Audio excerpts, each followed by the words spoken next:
या शेतात पाहिजे असं जे मूर्तीत ना असे खाली जातात. लय भारी वाटतं हे गावाकडचं नाही का आनंद शेतीतला. नमस्कार, मी योगेश पिटेकर. तर माझ्या नवीन ब्लॉगमध्ये तुमचं पुन्हा एकदा स्वागत. तर आज सकाळ सकाळी उठलो मी आणि दारात आहे ना केसावर भांडी विकणारी एक गाडी आली होती, 2 व्हीलर. तर ते बघून मला एक लगेच रील सुचली आणि ती रील शूट केली. त्याच्यानंतर माझ्या मम्मीने ना मस्त शिरा बनवला होता. मस्त शिरा खाल्ला, त्याच्यानंतर आंघोळ केली आणि आंघोळ केल्यानंतर मस्त जेवण केलं. जेवणात आजीना मस्त मटकीची भाजी केलेली होती, ती मस्त चुरून खाल्ली. आणि आता चाललेलो आहे मी राहुरीच्या दिशेने. का बरं माहिती का तुम्हाला? कारण रील जी होती तिचा एंड मी शूट केलेला होता. सुरुवातीचं जे शूट राहिलेलं होतं ते मी आता राहुरीत करणार. चला बघूया पुढं. इथं आहे ना मस्त पाऊस झाला. पाऊस झाल्यामुळं आहे ना हे बघा तुम्ही, शँडल आहे ना पूर्ण पडला असतो. पूर्ण भरलेली चिखलानी दाखवता आहे ना तुम्हाला. आता बघा,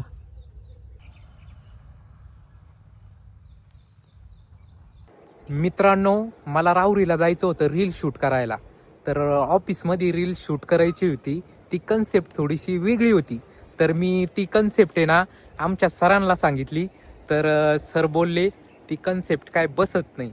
तर त्यांनी वेगळी कन्सेप्ट तयार केली आणि आम्ही शेतात आलो आणि रीलच्या सुरुवातीचा सीन इथं शूट केला. या भयाने ना आमच्या रीलला खूप मदत केली. त्याचं ओमकार नाव आहे. तर त्यांनी खूप वेळ काढून आम्हाला जे दिला त्याबद्दल धन्यवाद. खूप भारी काम केलं त्यांनी. रील एकदम भारी शूट केली. तुम्ही ना इंस्टाग्राम ID वर जाऊन नक्की बघा. त्यांनी शूट एकदम भारी केलेलं आहे आणि आमचा अभिनय पण एकदम भारी झालेला आहे. तर काही बोलायचं सर? हा ओमकार आहे, नवीन सिनेमॅटोग्राफर आणि लवकरच रील मध्ये पण पदार्पण करणार आहे आणि सगळ्यांची सुट्टी करणार आहे ना रे. हा, शाबास. तर त्याला आहे ना आम्ही घेणार होतो, पण त्यांनी कधी अभिनय वगैरे ॲक्टिंग वगैरे केलेली नाही. पण त्याला जास्त हसू येत होतं. पण ते हळूहळू आहे ना आमच्यात राहून वगैरे आहे ना 100% शिकन. त्याला लवकरात लवकर आम्ही आणण्याचा पण प्रयत्न करतो. मजा आली रील बनवायला. काय वाटतंय सर? खूप मजा आली. शेतातलं ॲटमॉस्फिअर, शेतातलं वातावरणात काम करण्याची मजा काही ओरच असते. आता ते तुम्हाला किती आवडली, शेवटी ते तुम्हीच सगळे आहात. सगळे पाहून तुम्हीच सांगा तुम्हाला कसं वाटलं. हे पा, एकदम आम्ही शेतकरी टाईपचं डायरेक्ट पाय करून ठेवलेत. शेतीत शेतकरी दिसलं पाहिजे म्हणून. चला पुढं बघूया आपण काय काय होतंय.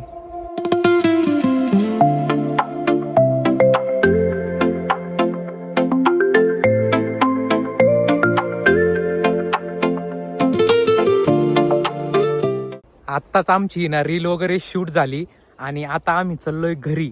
तुम्हाला सांगतो मित्रांनो, ह्या ज्या ढेकळात आहे ना, म्हणजे ह्या शेतात पाहिजे असं जे मूर्तीत ना असे खाली जातात. लय भारी वाटतं हे गावाकडचं नाही का आनंद शेतीतला. कसं वातावरण झालंय मागं, एकदम मस्त झालंय, एकदम भारी वाटतंय नाही का. तर मित्रांनो, मी 2 वर्ष शहरात होतो. तर ह्या शेतीचा किंवा ह्या निसर्गासाठी पार मी तरसलो होतो. पण आता आलोय, एकदम भारी एन्जॉय करतोय, काम करतोय, मस्त रील्स बनवतोय, यूट्यूबला पण ब्लॉग बनवतोय. तर आजचा ब्लॉग तुम्हाला आवडला असेल तर लाईक करा, शेअर करा आणि सबस्क्राईब करून नक्की ठेवा. सबस्क्राईब केलं तर माझे येणारे ब्लॉग तुम्हाला सर्वात आधी दिसतील. चला भेटूया नवीन ब्लॉगमध्ये. तोपर्यंत टाटा, बाय बाय.